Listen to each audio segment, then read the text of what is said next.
भगवान परशुराम जन्मोत्सव यानी उस महान योद्धा का जन्मदिन जिन्हें भगवान विष्णु जी का छठा अवतार भी माना जाता है। कहा जाता है कि उन्होंने अधर्म के खिलाफ लड़कर धर्म और न्याय की स्थापना की थी। और इतना ही नहीं, भगवान परशुराम जी चिरंजीवी है और उनका अस्तित्व कलयुग में भी माना जाता है। इसी मौके पर हम अभी मौजूद हैं भिलाई के कुर्सी पार परशुराम चौक पर, जहां पर ये भव्य आयोजन रखा गया और परशुराम जी का जन्म उत्सव मनाया जा रहा है। और इसी के साथ साथ यहाँ पर भूमि पूजन और सौंदर्यकरण भी किया गया।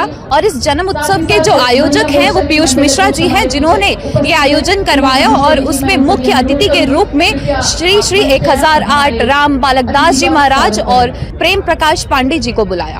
ये कार्यक्रम के प्रारंभ होने से पहले यहाँ पर श्री हनुमान चालीसा की गई, जिसमें सारे भक्त मगन थे और हनुमान चालीसा का आनंद ले रहे थे। ये जो भव्य आयोजन कराया गया है, जो यहाँ के आयोजक है, आइए उनसे बात करते हैं। सर, ये कितने साल से ये आयोजन किया जा रहा है? ये चौथा वर्ष है।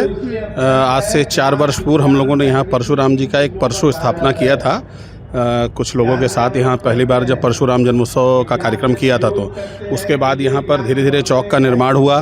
फिर भगवान परशुराम जी की विशाल मूर्ति स्थापना हुई और लगातार इस जगह को विकसित करने के लिए, सुंदर बनाने के लिए लगातार प्रयास किए जा रहे हैं। और इसमें भारतीय जनता पार्टी की अभी वर्तमान की जो सरकार है, उन्होंने यहाँ एक डोम शेड के लिए भी स्वीकृति दी है, परशुराम द्वार के लिए भी स्वीकृति दी है और वो काम भी कराए जाने हैं। और लगातार यहाँ विप्र समाज के लोग प्रतिवर्ष एकत्रित हो रहे हैं। समाज का एक अच्छा संदेश जा रहा है और समस्त सनातन समाज को एकत्रित करने का ये परशुराम जन्मोत्सव के माध्यम से हम लोगों का ये प्रयास है। सर, यहाँ पे भूमि पूजन और सौंदर्यकरण भी कराया गया, तो वो कहाँ पे हो रहा है? मतलब सौंदर्य, देखिए, ये जो परशुराम चौक के लिए ये मार्ग जो आ रहा है, इसका जो एंट्रेंस है या इसका जो आरंभ है, एंट्रेंस में इसका एक परशुराम द्वार बन रहा है, जिसका आज भूमि पूजन हुआ है। और ये जो पीछे मैदान देख रहे हैं, यहाँ एक डोम शेड बन रहा है बड़ा, जो यहाँ पर सनातन समाज के जो लोग हैं, गरीब परिवार के जो लोग हैं, उनको निःशुल्क उपलब्ध रहेगा। उनके यहाँ शादी ब्याह हो या